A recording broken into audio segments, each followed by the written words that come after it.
আমরা একদম শুরু থেকে শুরু করেছি আর কি।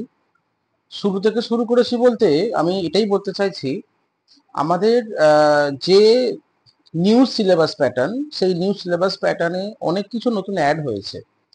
যেমন অ্যানসিয়েন্ট ওয়ার্ল্ড সিভিলাইজেশন আমরা একটা ধারাবাহিকভাবে শুরু করেছি। এর আগে আমি মেসোপটেমিয়া সভ্যতা নিয়ে আলোচনা করেছি, এবং মেসোপটেমিয়া সভ্যতা আলোচনা করতে গিয়ে আমি বলেছি যে মেসোপটেমিয়ার মধ্যে একটা নতুন একটা একটা একটা সভ্যতার বিকাশ ঘটেছিল, যেটা হচ্ছে সুমেরীয় সভ্যতা। তো আজকে মেনলি আমি সুমেরীয় যে সভ্যতা আছে সেই সুমেরীয় সভ্যতা নিয়ে একটা ছোট্ট একটা ভিডিও বানাবো।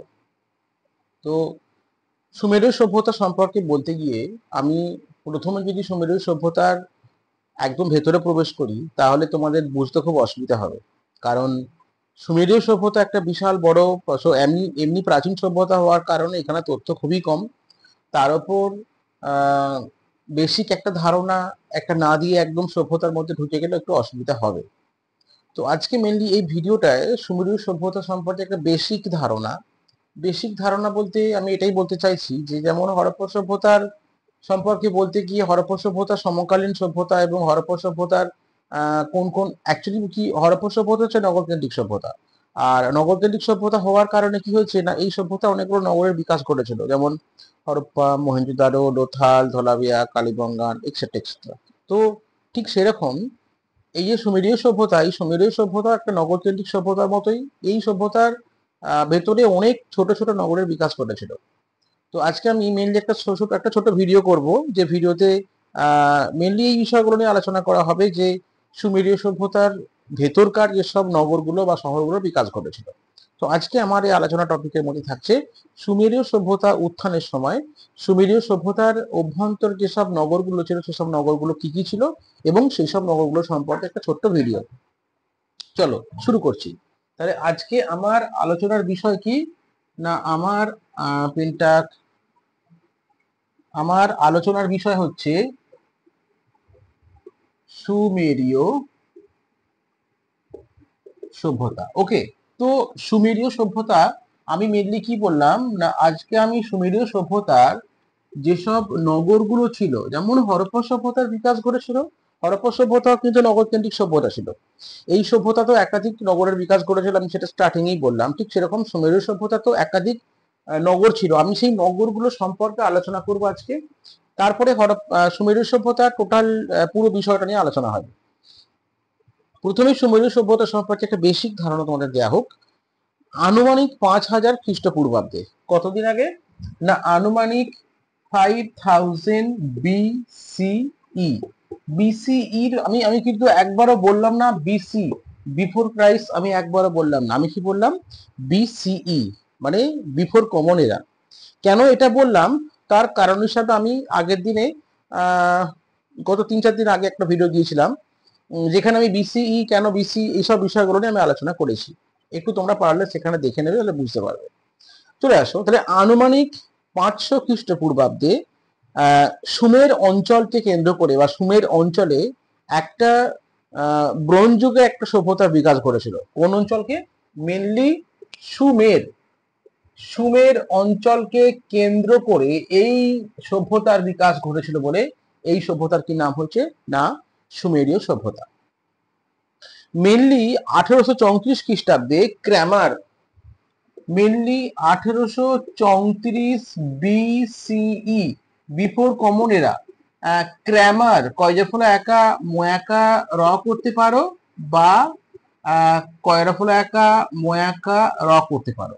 যে বই যেরকম আছে দেখবে, এটা বিভিন্ন বই বিভিন্ন রকম থাকে। তাহলে কি বললাম, 1834 খ্রিস্টপূর্বাব্দে, সরি আমি বিসি বললাম, এটা বিসি নয়, খ্রিস্টপূর্বাব্দে নয়, খ্রিস্টাব্দ হবে, কমনেরা হবে। 1834 খ্রিস্টাব্দে ঐতিহাসিক বলো, প্রত্নতত্ত্ববিদ বলো, বা অধ্যাপক বলো, এই ক্র্যামার বলে তার যে টিম ছিল, এই ক্র্যামারের নেতৃত্বে তার যে দল বা টিম ছিল, সেই টিম ক্র্যামারের নেতৃত্বাধীন যে দল বা টিম ছিল, সেই টিম এই সভ্যতা অর্থাৎ সুমেরীয় সভ্যতার নিদর্শনগুলো খুঁজে বের করেছিল। ঠিক আছে। সুমেরীয় সভ্যতার শাসন পর্বকে অনেকগুলো ভাগে ভাগ করা যায়। এর মধ্যে প্রথম পর্বের যে শাসন, সেটাকে বলা হচ্ছে প্রাচীন সুমেরীয় শাসন। আর এই সভ্যতা শুরু হলো কবে না 5000 বিসিতে, মানে বিসি, হ্যাঁ আমি 12 বিসি বলে ফেলছি, 5000 বিসিতে। এই সভ্যতা চলছে কতদিন পর্যন্ত না 2370 বিসিই। আমরা দেখেছি যে 2350 2300 সামথিং, কিন্তু হরপ্পা সভ্যতায় বিতর্ক আছে বিষয়টা নিয়ে, যে হরপ্পা সভ্যতার বিকাশ ঘটছে কিন্তু এই সমসাময়িক, মানে 2300, মানে হরপ্পা সভ্যতার যখন হয়তো সেই সূচনা হয়েছে, তখন অলরেডি সুমেরীয় সভ্যতা পুরোপুরি ধ্বংস হয়ে গেছে। বোঝা গেল? তাহলে সুমেরীয় সভ্যতার সূচনা হচ্ছে 5000 বিসি বিসিইতে, আর সুমেরীয় সভ্যতা ধ্বংস হচ্ছে না 2370 বিসিইতে। এই সুমেরীয় সভ্যতার বিকাশের ক্ষেত্রে আমি আজকে যে যে নগরগুলো সম্পর্কে আলোচনা করব, সেই সব নগরগুলোর মধ্যে আমি এটা মুছে দিচ্ছি। সুমেরীয় সভ্যতার বিকাশের ক্ষেত্রে যে যে নগরগুলো সম্পর্কে আমি আলোচনা করব, সেই নগরগুলোর মধ্যে সর্বাপেক্ষা উল্লেখযোগ্য প্রথম নগর হলো উরুক। উরুক কি বললাম, হর্ষৌ রয় হর্ষৌ ক। এইগুলো তোমরা একটা করে শর্ট কোয়েশ্চেন হিসেবে আলোচনা করতে পারো, মানে নোট করতে পারো। আমি বলছি না যে এই টাইপের প্রশ্ন হয়তো অনার্স লেভেলে দেবে, কিন্তু শর্ট কোয়েশ্চেনের জন্য ভেরি ভেরি ইম্পর্টেন্ট এই জায়গাটা। যে সুমেরীয় সভ্যতার পূর্ববর্তী বা সুমেরীয় সভ্যতার সমকালীন যে নগরগুলো ছিল, সেই নগরগুলোর মধ্যে উরুক নগর সম্পর্কে আলোচনা করো। তখন তোমাদের উরুক নগর সম্পর্কে লিখতে হবে কিছু দু চার কথা। চলে আসো। তাহলে কি বললাম না সুমেরীয় সভ্যতার সবচেয়ে প্রাচীনতম নগর ছিল উরুক। উরুক ছিল কি সবচেয়ে না প্রাচীনতম। ওকে, তাহলে প্রাচীনতম নগর হলো উরুক। উরুক সম্পর্কে আর কি বলা যায় না, উরুক উরুক এই জায়গাটা হচ্ছে অর্ধ চন্দ্রিমা নামে খ্যাত। মানে না, আমি ভুল বললাম, যে মেসোপটেমিয়া সভ্যতার যে বিকাশ ঘটেছিল, মেসোপটেমিয়া সভ্যতার বিকাশের মধ্যে সুমেরীয় সভ্যতার যে বিকাশটা ঘটছে, সেই বিকাশটা মেনলি ঘটছে ঠিক এইরকম একটা অঞ্চলের মধ্যে। ঠিক আছে, তো এইরকম একটা অঞ্চলের মধ্যে বিকাশ ঘটছে। এটা ঠিক দেখতে কেমন না, দেখতে হচ্ছে আধখানা চাঁদ, অর্থাৎ অর্ধ চন্দ্রিমা। যেহেতু অর্ধেকটা চাঁদের মতো দেখতে লাগছে বা আধখানা চাঁদের মতো দেখতে লাগে, সেই জন্য এই সুমেরীয় সভ্যতাকে কি বলা হয়, অর্ধ চন্দ্রিমা সভ্যতা। তাহলে অর্ধ চন্দ্রিমা সভ্যতা কোন কোন অঞ্চলকে বলা হচ্ছে না, সুমেরীয় সভ্যতাকে বলা হচ্ছে অর্ধ চন্দ্রিমা সভ্যতা। ক্লিয়ার? এবার এই যে অর্ধচন্দ্রিমা সভ্যতা, সেই সভ্যতার মধ্যে সবচেয়ে প্রথম, এই সভ্যতার সবচেয়ে প্রথম, যেমন হরপ্পা সভ্যতা যদি বলি, সবচেয়ে প্রথম আবিষ্কার বা হরপ্পা সভ্যতার বিকাশ কোথায় ঘটেছিল, সেটা হচ্ছে হরপ্পা কেন্দ্রে। ঠিক এখানেও দেখতে পাচ্ছি আমরা সবচেয়ে প্রথম বিকাশ ঘটেছিল কোথায় না, প্রথম বিকাশ ঘটেছিল আমাদের উরুক নামক কেন্দ্রে। উরুক নামক কেন্দ্রে এই সভ্যতার সবচেয়ে প্রথম বিকাশ ঘটেছিল। ওকে, তাহলে এই যে উরুক নগরটা সভ্যতাটা শুরু হচ্ছে কবে, আমরা বলছি 5000, কালটা কম লাগছে, সভ্যতা শুরু হচ্ছে 5000 খ্রিস্টপূর্বাব্দে। কিন্তু আমরা দেখতে পাচ্ছি যে এই সভ্যতা, এই যে উরুক নগরটা, এটা কিন্তু 5000 বিসিই। তাহলে উরুক যে নগরটা ছিল, এই নগরটার উত্থান ঘটছে কবে, 3500 বিসি। আবার বলছি 5000 বিসিতে সভ্যতার বিকাশ ঘটছে, কিন্তু উরুকের উত্থান ঘটছে বা উরুকের বিকাশ ঘটছে কবে না 3500 বিসিতে। এটা ছিল একটা সমৃদ্ধশালী নগর। এই নগরের ইকোনমিক্যাল ডেভেলপমেন্ট খুব ভালো ছিল। মেনলি দেখা যাচ্ছে এই নগরে আমরা পুরোহিত শ্রেণীর অস্তিত্ব লক্ষ্য করতে পারছি। তাহলে উরুক নগরে আমরা কি দেখতে পাচ্ছি না, উরুক নগরে আমরা পুরোহিত শ্রেণী, না উরুক নগরে আমরা পুরোহিত পুরোহিত শ্রেণীকে দেখতে পাচ্ছি। ঠিক আছে, পুরোহিত শ্রেণী অ্যাকচুয়ালি, যেহেতু পুরোহিত শ্রেণী ছিল, মনে করা হতো এরাই শাসন করত, আর এই পুরোহিত শ্রেণীরাই এখানে শাসক ছিল। আর এদের সম্পর্কে কি বলা যায় না, উরুকের অধিবাসীদের প্রধান জীবিকা ছিল কৃষি। উরুকের অধিবাসীদের প্রধান জীবিকা ছিল কৃষি, আর কৃষির সঙ্গে সঙ্গে এরা মৃৎশিল্পেও দক্ষ ছিল। কোন শিল্প না, এরা মৃৎশিল্পেও মৃৎশিল্পে দক্ষ ছিল। তাহলে উরুকের অধিবাসীদের প্রধান জীবিকা ছিল কৃষি, এরা মৃৎশিল্পেও দক্ষ ছিল।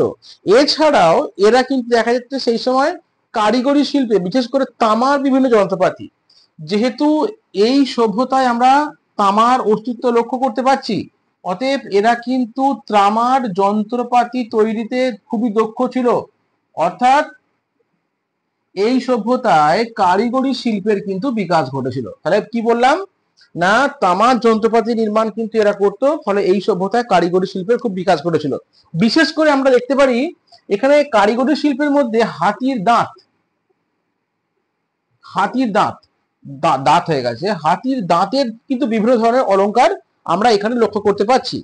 এবার হাতির দাঁতের অলংকার ছাড়াও এছাড়াও বিভিন্ন ধরনের আসবাবপত্র, বিভিন্ন ধরনের যন্ত্রপাতি বা বিভিন্ন ধরনের নিত্য প্রয়োজনীয় জিনিসপত্র কিন্তু এখানে তৈরি হতো। নেক্সট, তাহলে প্রথম বললাম উরুক, উরুক সম্পর্কে একটা ধারণা তৈরি হলো যে উরুক নগরটা কেমন ছিল বা উরুকের মানুষের জীবিকা কি ছিল, এই বিষয়ে একটা ছোট্ট ধারণা আমাদের তৈরি হলো।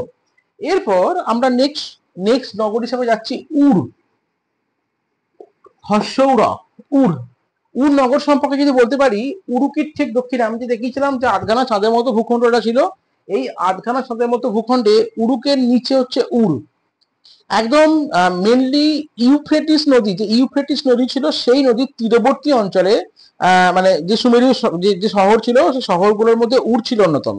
তাহলে ইউফ্রেটিস নদীর তীরবর্তী অঞ্চলে যে শহর ছিল সেই শহরের মধ্যে অন্যতম ছিল কোন নগরী বললাম না, উর নগরী। 1922 খ্রিস্টাব্দে, কবে? 1922 কি বলো খ্রিস্টাব্দ, কি বলেছিলাম না, সিই, কমন এরা। ওকে, তাহলে 1922 খ্রিস্টাব্দে আমাদের ভারতবর্ষের ইতিহাসে 1922 খ্রিস্টাব্দ খুব গুরুত্বপূর্ণ। কেন না, 1921 এবং 22 খ্রিস্টাব্দে জন মার্শালের তত্ত্বাবধানে দয়ারাম সাহানি এবং রাখাল দাস বন্দ্যোপাধ্যায় হরপ্পা সভ্যতার নিদর্শন কিন্তু মাটি খুঁড়ে মানে আবিষ্কার করেছিলেন, খুঁজে পেয়েছিলেন। ঠিক সেম সেম সাল দেখো 1922। তাহলে 1922 খ্রিস্টাব্দে প্রত্নতত্ত্ববিদ লিওনার্ডো বা লিওনার্ড, 1922 খ্রিস্টাব্দে তখন প্রত্নতত্ত্ববিদ কি থাকছে না, লিওনার্দো বা লিওনার্ড। ওকে, তাহলে লিওনার্দো বা লিওনার্ড, এই যে ভদ্রলোক, এই যে প্রত্নতত্ত্ববিদ, তার তত্ত্বাবধানে এই এনার তত্ত্বাবধানে খনন কার্য চালিয়ে প্রথম এই সভ্যতাটার ধ্বংসাবশেষ কিন্তু আবিষ্কার করা হয়েছে। এই সভ্যতা বলছে এই নগরটার অ্যাকচুয়ালি, এই যে নগরটার, এই নগরটার বয়স যদি আমরা ধরতে যাই, যে এখানে যা জিনিসপত্র পাওয়া গেছে তার উপর প্রত্নতাত্ত্বিক যে জিনিসপত্র পাওয়া গেছে তার উপর বিভিন্ন কার্বন ডেটিং বলো, ডেন্ড্রোক্রোনোলজি বলো বা বিভিন্ন যে রেটিং পদ্ধতি আছে সেই রেটিং পদ্ধতিগুলো ব্যবহার করে এই সভ্যতার সময়কাল জানা গেছে মেনলি 3200 থেকে 2000 বেশি। কত খ্রিস্টাব্দে না, উড়ের যে নগর ছিল তার সময়কাল বলছে 3200 থেকে 2000 বিসিই, খ্রিস্টপূর্বাব্দ। তাহলে উর নগরীর টাইম যদি আমি বলি 3200 থেকে 2000 বিসি, মানে হরপ্পা সভ্যতার সমসাময়িক আমরা দেখতে পাচ্ছি। আর কি দেখতে পাচ্ছি না, এটাও কিন্তু একটা সমৃদ্ধশালী নগর ছিল। এই যে নগরটা ছিল, এটাও ছিল একটা সমৃদ্ধশালী নগর। এই ভদ্রলোক যখন লিওনার্ডো যখন এই জায়গাটা খনন করছিলেন, খনন করতে করতে এখানে কিন্তু ইনি খুব মূল্যবান ধাতু, মানে যদি আমরা ধাতু বলি সোনা, তারপরে হীরা বা হিরে, হ্যাঁ, সোনা হিরে বা বিভিন্ন ধরনের মূল্যবান ধাতু, মানে সোনা রূপো এক্সেট্রা সব সমস্ত পেয়েছে। আর আরেকটা কি এখানে না, এখানে আমরা মন্দিরের অস্তিত্ব লক্ষ্য করতে পারছি। তাহলে মন্দির যদি থাকে তাহলে এখানেও কিন্তু পুরোহিতের অস্তিত্ব আছে। এখন পুরোহিতের অস্তিত্ব থাকলেও তিনি শাসক ছিলেন কিনা এই বিষয়টা কিন্তু এখানে একটা প্রশ্ন জিজ্ঞাসা চিহ্ন, কারণ এখানে কিন্তু পুরোহিতদের শাসক শ্রেণী হবার কিন্তু সেরকম কোনো প্রমাণ পাওয়া যায়নি। তবে যেহেতু মন্দির পাওয়া গেছে, মনে করা হয় যে সেখানে হয়তো পুরোহিত শ্রেণীর একটা প্রাধান্য ছিল। এরাও উর নগরীর যারা উর নগরীর মানুষ ছিল, এরাও কিন্তু জীবিকা হিসাবে কি কি জীবিকা গ্রহণ করেছিল না, এদেরও প্রধান জীবিকা ছিল কৃষি। কৃষির সঙ্গে এরা কিন্তু মৃৎশিল্প করত, কৃষি করত আর মৃৎশিল্প করত। এদের ক্ষেত্রেও কিন্তু কারিগরি শিল্পের বিকাশ ঘটেছিল, কারণ এখান থেকেও হাতির দাঁতের, এটা খুব সেই সময় বোধহয় খুব মূল্যবান ছিল, সেই সময় বোধহয় খুব হাতির দাঁতের জিনিসপত্র না খুব মূল্যবান ছিল। সেই কারণে হাতির দাঁতের আসবাবপত্র কিন্তু হাতির দাঁতের বিভিন্ন ধরনের আসবাবপত্র, তাহলে বিভিন্ন ধরনের আসবাবপত্র কিন্তু আমরা এই সভ্যতা থেকে খনন কার্যের ফলে বা এই নগর থেকে খনন কার্যের ফলে আমরা দেখতে পেয়েছি। ক্লিয়ার হলো?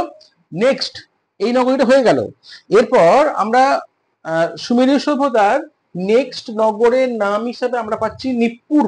নিপ্পুর, দন্তনাহস্যই পয়ে পয়ে হস্য র, NIPPUR, নিপ্পুর, দন্তনাহস্যই পয়ে পয়ে হস্য র, নিপ্পুর। কি বললাম? নিপ্পুর। ওকে, চলো তাহলে সুমেরীয় সভ্যতার একটা অন্যতম প্রাচীন সভ্যতা ছিল বা প্রাচীন নগর ছিল নিপ্পুর। নিপ্পুর, নিপ্পুর সম্পর্কে বলা হয়, যেমন বাকিগুলো কি বলছিলাম, সমৃদ্ধশালী নগর, সমৃদ্ধশালী নগর। নিপ্পুর ছিল, নিপ্পুরের ক্যারেক্টার হচ্ছে, নিপ্পুর হচ্ছে সুমেরীয় সভ্যতার ধর্মীয় কেন্দ্র, অর্থাৎ এটাকে ধর্মীয় শহর বলেও মনে করা হতো। তাহলে যদি প্রশ্ন করা হয় সুমেরীয় সভ্যতার কোন নগরটি ধর্মীয় শহর, তাহলে আমরা বলতে, আমরা একদম ডাইরেক্টলি বলবো নিপ্পুর। কেন না, আমরা দেখতে পাচ্ছি যে যখন এই নগরী খনন কার্য হচ্ছে, তখন এই নগরীতে কিন্তু আমরা একাধিক মন্দিরের অস্তিত্ব দেখতে পাচ্ছি, এবং এই মন্দিরে যে দেবতার পুজো হতো তার নাম হচ্ছে এনলিন। কি নাম বললাম? এই মন্দিরে যে দেবতার পুজো হতো তার নাম হচ্ছে এনলিন। এবং যে মন্দিরগুলো পাওয়া যাচ্ছে সেই মন্দিরগুলো অ্যাকচুয়ালি পিরামিড আকারের ছিল। এনলিনের যে মন্দির ছিল অ্যাকচুয়ালি পিরামিড আকারে ছিল। এই মন্দিরে ওঠার জন্য লম্বা সিঁড়ি ছিল, ঠিক আছে, সিঁড়ি বেয়ে মন্দিরে উঠতে হতো। এবং জানা যাচ্ছে এই এনলিন অ্যাকচুয়ালি নাকি বায়ুর দেবতা ছিলেন। মেসোপটেমিয়ার এই শহরগুলোর বায়ুর দেবতা ছিলেন এনলিন। এবং এটাও বলা হচ্ছে যে এই যে মন্দিরগুলো ছিল, যেগুলো মেনলি পিরামিডের আকারে তৈরি হয়েছে, এইগুলো নাকি তৎকালীন মন্দিরগুলোকে কি বলা হতো, জিগুরাত। তাহলে মেসোপটেমিয়ার সভ্যতা বা সুমেরীয় সভ্যতা বলতে পারো, বা মেসোপটেমিয়ার সুমেরীয় সভ্যতায় যে মন্দিরগুলো, যে পিরামিড আকারের মন্দিরগুলো, আমার দেখবে কোন একটা ভিডিওর থাম্বেল একটা সিঁড়ি আকার একটা ছবি দেওয়া আছে, ওইটা হচ্ছে জিগুরাত। দেখে নেবে, একটা ভিডিও দেওয়া রয়েছে। তো কি বললাম না, বায়ুর দেবতা ছিলেন, আর তার মন্দিরগুলোতে কি বলা হতো জিগুরাত। মেনলি এই জিগুরাত গুলো বেশিরভাগ ক্ষেত্রে বায়ুর দেবতা এনলিনকে উৎসর্গ করা হতো। এবার এই সময়কার মানুষের জীবিকা বা পেশা বা সমৃদ্ধি কেমন ছিল সে সম্পর্কে বলতে গেলে, মেনলি যেহেতু এটা ধর্মীয় কেন্দ্র ছিল, প্রচুর পরিমাণ অর্থ কিন্তু এই ধর্মীয় স্থানগুলোতে সঞ্চিত থাকতো। এছাড়াও এদের জীবিকা হিসাবে পূর্বের জীবিকার মতোই কৃষি কৃষি আর মৃৎশিল্প আর কারিগরি শিল্প, এই তিনটে কিন্তু এখানেও লক্ষ্য করা যাচ্ছে। কোথায় না, নিপ্পুরে। তবে হ্যাঁ, তুলনামূলক ওই যে শহর নগরগুলো ছিল তার থেকে এখানে কিন্তু তুলনামূলক ভাবে আমরা দেখতে পাচ্ছি এইগুলো অপেক্ষাকৃত কম। এখানে বেশিরভাগ মানুষের, যে ধর্মীয় যেহেতু নগর ছিল, বেশিরভাগ মানুষ ধর্মকর্ম নিয়ে ব্যস্ত থাকতো। এছাড়াও আরো যেসব নগরগুলো ছিল তার মধ্যে একটা হলো কি, লাগাস, লয়াকা গয়াকা দন্তস্ব, লাগাস। তাহলে মেসোপটেমিয়ার অন্যতম আর একটা নগর যদি আমি বলি, সেই নগরের নাম হচ্ছে লাগাস। লাগাস সম্পর্কে আলোচনা করতে গিয়ে আমি প্রথমেই বলি যে সুমেরীয় সভ্যতার যে নগরগুলো ছিল, আমি আগে কি বললাম, কোনটা বললাম সমৃদ্ধশালী নগর, কোনটা বললাম যে এটা হচ্ছে তোমার ধর্মীয় নগর। এই নগরটা সম্পর্কে, এই শহরটা সম্পর্কে একটা নতুন শব্দ ইউজ করা হয়, যে এই শহরটা হচ্ছে সুসজ্জিত, সু বর্গীজ হর্ষিত, ওকে, বর্গীজ হর্ষিত, সুসজ্জিত বা সমৃদ্ধ। তাহলে লাগাস কেমন নগর ছিল? লাগাস ছিল সুসজ্জিত এবং সমৃদ্ধশালী নগর। মানে যেমন নগরটাকে সুন্দর করে সাজানো হয়েছিল, তেমন নগরটার অর্থ খুব ছিল। এখানে জীবিকা হিসাবে এই প্রথম জীবিকাটি আলোচনা করি। পূর্বের যে তিনটে জীবিকা ছিল, আমি বারবার জীবিকাগুলো লিখছি না, কি কি ছিল, কৃষি ছিল, মৃৎশিল্প ছিল, আর কারিগরি শিল্প ছিল। এই তিনটে কি বলবো পেশার সঙ্গে সঙ্গে এই সময় একটা নতুন পেশা যুক্ত হয়। সেটা কি না, সেটা হচ্ছে ব্যবসা বাণিজ্য। ব্যবসা বাণিজ্য, তাহলে এটা দেখো স্পষ্ট, যেখানে কৃষি, মৃৎশিল্প, এসব ক্ষুদ্র ক্ষুদ্র শিল্প বা ক্ষুদ্র ক্ষুদ্র পেশা ছিল, সেখানে কিন্তু সমৃদ্ধি এতটা আসেনি। যেখানে ব্যবসা বাণিজ্য এসছে সেখানেই সমৃদ্ধি এসেছে। তার মানে ব্যবসা বাণিজ্যের ফলে সমৃদ্ধিটা বেশি এসেছে এখানে। ঠিক আছে। এই এই যে নগরটা ছিল, এই যে লাগাস যে নগরটা ছিল, এই নগরটা মেনলি ছিল কি হরপ্পা সভ্যতার সমসাময়িক। হরপ্পা সভ্যতার সমসাময়িক। এখানে বলা হচ্ছে যে লাগাসের সঙ্গে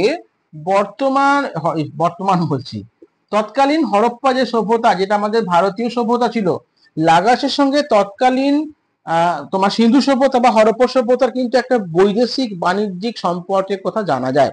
কারণ আমরা বারবার দেখেছি সিন্ধু সভ্যতা শিলমোহর বা সিন্ধুর কি বললাম না, শিলমোহর। ওকে, তাহলে সিন্ধুর শিলমোহর কিন্তু আমরা লাগাসে কিছু কিছু ক্ষেত্রে পেয়েছি। তাহলে এটা থেকে এটা স্পষ্ট যে লাগাসের সঙ্গে সিন্ধু সভ্যতার একটা যোগ ছিল। আর লাগাসে কিন্তু ধর্মীয় মন্দির ছিল, লাগাসে ছিল না তা নয়, লাগাসেও কিন্তু আমরা মন্দিরের অস্তিত্ব লক্ষ্য করতে পারি।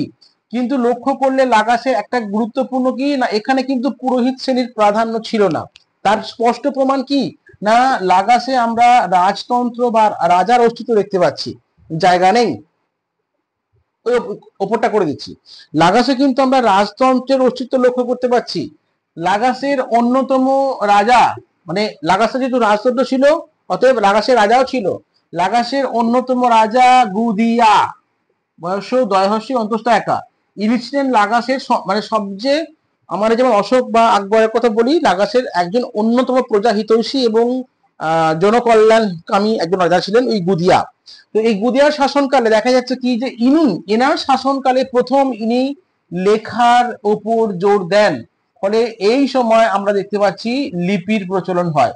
তাহলে যদি আমাকে প্রশ্ন করা হয় বা তোমাদের প্রশ্ন করা হয় যে সুমেরীয় সভ্যতায় কোন রাজার আমলে লিখন পদ্ধতি প্রচলিত হয়, তখন তোমরা বলবে এই কি বলবো, গুদিয়া মানে লাগাসের রাজা গুদিয়া রাজত্বকালে। এবং বলা হয় কি যে এর রাজত্বকাল নাকি লাগাসের ক্ষেত্রে স্বর্ণযুগ ছিল। তাহলে স্বর্ণযুগ মানে বুঝতে পারছো যে তার সময় কতটা কি ডেভেলপমেন্ট ঘটেছিল। এবং এই এতদিন পুরনো রাজা হওয়া সত্ত্বেও তা এই লিপি বা লেখা খোদাই করার তার একটাই কারণ ছিল না, তিনি যে রাজনৈতিক এবং সামাজিক এবং অর্থনৈতিক, ওকে, তিনটে জিনিস, অর্থনৈতিক, তাহলে তিনটে জিনিস কি কি না, তিনি রাজনৈতিক, সামাজিক এবং অর্থনৈতিক এই তিনটে বিষয় তিনি যে ডেভেলপ করেছিলেন, তার যে কার্যাবলী, প্রজা হিতৈষী বা প্রজাদের কল্যাণ করার বিষয়টা, এই বিষয়টা কিন্তু তিনি লিপিবদ্ধ করার জন্য বা তিনি তার লেখার জন্য কিন্তু তিনি লিপি আবিষ্কার করেছিলেন বা লিপি প্রচলন করেছিলেন। নেক্সট শহর হিসাবে আমরা আরেকটা শহরের নাম করব, সেটা হচ্ছে এরিডু। আমি সব শহর সম্পর্কে তথ্য পাইনি, একটা শহর দুটো শহর সম্পর্কে তথ্য আমার কাছে নেই, আমি সেই তথ্যগুলো কালেক্ট করতে পারিনি। আর এমনি এই পেপারের ওপর বই খুব অপ্রতুল, মানে বই খুব কম। এক মিনিট, আমি রেকর্ডিং হচ্ছে এখন দেখে নিই। কারণ সকালে আমি এই ভিডিওটাকে পুরোটা আমি করেছি। করার পর দেখা যাচ্ছে কি লাস্টে আমি যখন পড়ানো হয়ে গেল, আমি খেয়াল করিনি যে রেকর্ডিং এর সুইচটা আমি অন করিনি। ফলে পুরোটা পড়ানোর পর দেখা যাচ্ছে যে পুরো ভিডিওটাই আমার ফালতু বোকা হয়ে গেছে। ওই জন্য আবার আমাকে এই ভিডিওটা পুনরায় করতে হচ্ছে, কারণ যেহেতু আমি ভিডিওটা রেডি করেছি, বিষয়টা রেডি করেছি তোমাদের পড়ানোর জন্য, অতএব আবার না পড়িয়ে ফালতু তোমার রেডি করা হয়ে যাবে। ওই জন্য আমি আবার জিনিসটাকে পড়াচ্ছি, ঠিক আছে। তাহলে এরপর আসছে এরিডু। এরিডু, ওকে, এরিডু। এরিডু কি না, এরিডু হচ্ছে মেসোপটেমিয়া সভ্যতা আর একটা অন্যতম তোমার নগর।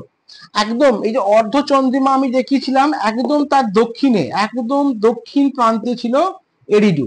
তাহলে মেসোপটেমিয়া সভ্যতা, আমি ভুল বলছি, সুমেরীয় সভ্যতা। তো সুমেরীয় সভ্যতার একদম নিম্ন বা একদম দক্ষিণ দিকে এই এরিডু নামক শহরের সন্ধান পাওয়া যায়। দেখা যাচ্ছে যখন প্রত্নতাত্ত্বিক খনন কার্য চালানো হচ্ছে, বাকি নগরগুলো হয়তো পুরনো, ঠিক আছে, কিন্তু প্রথম যে মানব সভ্যতার বিকাশ, ঘটেছিল সেটা কোথায়, এই এরিডু নগরে। ভালো করে শুনবে, প্রথম যে মানব সভ্যতার বিকাশ ঘটেছিল এই এরিডু নগরে। এই সভ্যতার বিকাশ ঘটছে, মানে এই সভ্যতার উত্থান ঘটছে বা এই নগরটার উত্থান ঘটছে 3500 বিসিই। তাহলে 3500 বিসি মানে প্রথম যে সভ্যতা ছিল, প্রথম সভ্যতা বলা হয়েছিল উরুক্কু ছিল বোধহয়। তাহলে প্রথম যে সভ্যতাটা ছিল উরুক্কু সভ্যতা, সেই উরুক্কু সভ্যতার সমসাময়িক কিন্তু মানে উরুক সভ্যতা, বারবার বলছি এটা নগর হবে, উরুক্কু নগরের সমসাময়িক হচ্ছে এই এরিডু নগর। ঠিক আছে, এখানকার মানে কি বলবো, মেনলি এই যে নগরটার বিকাশ ঘটেছিল একদম ব্রোঞ্জ যুগের একদম স্টার্টিং এ, একদম ব্রোঞ্জ যুগের সূচনায়।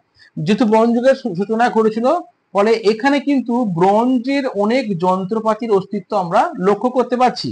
আর কি পেশা হিসাবে তিনটে পেশায় থাকছে, কি কি না, কৃষি, মৃৎশিল্প আর কারিগরি শিল্প। কারিগরি শিল্প মানে একদম ছোটখাটো আচার, মানে কি বলবো, মানে গৃহস্থালির জিনিসপত্র বা এই সবগুলো কথা বলা হচ্ছে। ওকে, তাহলে কিন্তু ভালো করে বুঝবে, যেহেতু এটা বহুদিনের প্রাচীন একটা নগর, এখানে কৃষি ছিল, মৃৎশিল্প ছিল, আর কারিগরি শিল্প ছিল, কিন্তু সেগুলো অতটা উন্নত নয়, সেগুলো একটু একটু আনডেভেলপমেন্ট, একটু অনুন্নত, এটুকু মাথায় থাক। ওকে, আর এই আমি শহরগুলো কোথাও আলোচনা করলাম, এছাড়াও আমি আরো দুটো শহরের নাম শুধু জাস্ট শুনিয়ে দিচ্ছি। একটা হচ্ছে কিস, কয়হস্যই দন্তস্ব, কিসটা সম্পর্কে, আর উম্মা, উম্মা, এই দুটো নগরের টাইম, এই দুটো নগরের সময়সীমা সম্পর্কে আমার কাছে আইডিয়া নেই, আমি আমি পেলাম না কোথাও দেখতে। আমি নেক্সট টাইম জানলে অবশ্যই, যখন আমি আরো এই সুমেরু সভ্যতা নিয়ে আমি আরো আগাবো, আমি জানলে অবশ্যই বলে দেবো। মেনলি এই দুটো নগরে কিন্তু সমসাময়িক ছিল, ওই 3000 সামথিং, এই সময় 3000 সামথিং বিসি সময় একদম। যা যা বাকি বাকি নগরগুলো ছিল সেম সেম সবকিছু এখানে ছিল। জীবিকা বলো, এখানেও ধর্মের অস্তিত্ব লক্ষ্য করা যায়, মন্দিরের অস্তিত্ব লক্ষ্য করা যায়, জীবিকা হিসেবে কৃষি, মৃৎশিল্পের মানে দেখা যাচ্ছে। হুম, আর আমরা যে গিলগামেশ আমরা মহাকাব্য, গিলগামেশের মহাকাব্যের নাম শুনেছি। আগে দিন আমাকে প্রশ্ন করলো যে স্যার গিলগামেশের যে মহাকাব্য, এটা কোন যুগের মহাকাব্য? হ্যাঁ, আমাকে প্রশ্ন করলো, আমি তাকে বললাম যে এটা হচ্ছে সুমেরু যুগের। আমি সুমেরু যুগের বলেছি, কিন্তু এটা কোন শহরের ইনি গিলগামেশ ছিলেন, গিলগামেশ রাজা, আমি এটা বলতে পারিনি। আমি এখন বলে দিচ্ছি, গিলগামেশ ছিল অ্যাকচুয়ালি উরুকের রাজা। উরুকের রাজা গিলগামেশ প্রথমে ছিল এন মেকর। প্রথমে আমি কি বললাম, এন মেকর, তারপর হচ্ছে লুগাল বান্দা। তাহলে কি কি বললাম, এন মেকর, লুগাল বান্দা, গিলগামেশ, আরো আরো ছিল। আমি যখন রাজনৈতিক ইতিহাস আলোচনা করব, আমি তখন এই বিষয়গুলো নিয়ে ডিসকাস করব। ওকে, তাহলে এখন জাস্ট এইটুকু আমি আলোচনা করলাম। এই ভিডিওটা তোমরা ভালো করে দেখে নেবে, দেখে নিয়ে কোথাও কোনো সমস্যা থাকলে আমাকে অবশ্যই জানাবে, কমেন্ট করবে। ভিডিও লাইক শেয়ার সাবস্ক্রাইবারটা বাড়ানোর চিন্তা ভাবনা করবে। লোকে ভিডিও স্টার্ট করি বলে যে লাইক শেয়ার সাবস্ক্রাইব, আমি ভিডিও শেষ করার সময় বলছি যে লাইক শেয়ার অ্যান্ড সাবস্ক্রাইবারটা বাড়ানোর ভাবনা চিন্তা তোমাদেরকেও রাখতে হবে আমার সাথে সাথে। ঠিক আছে, আচ্ছা এইটুকুই। নেক্সট ভিডিওতে আমি আরেকটু আগাবো, কি আগাবো সেটা আমি এখন ভাবছি, এখন তোমাদের বলছি না আমি কি আলোচনা করব। তবে আমি কিন্তু সুমেরীয় চলবে এখন, সুমেরীয়টা ছোট ছোট পার্টে আমি 2-3টে ভিডিও করব, করার পর তারপরে আমি সুমেরু শেষ করার পর বাকি অসিরীয়, বাকি মিশরীয় যা কিছু আছে পরে হবে, দেখা যাক কি হয়। ওকে, আজকে এইটুকুই থাকলো। নেক্সট দিন নেক্সট ভিডিওতে নেক্সট টপিক আলোচনা হবে।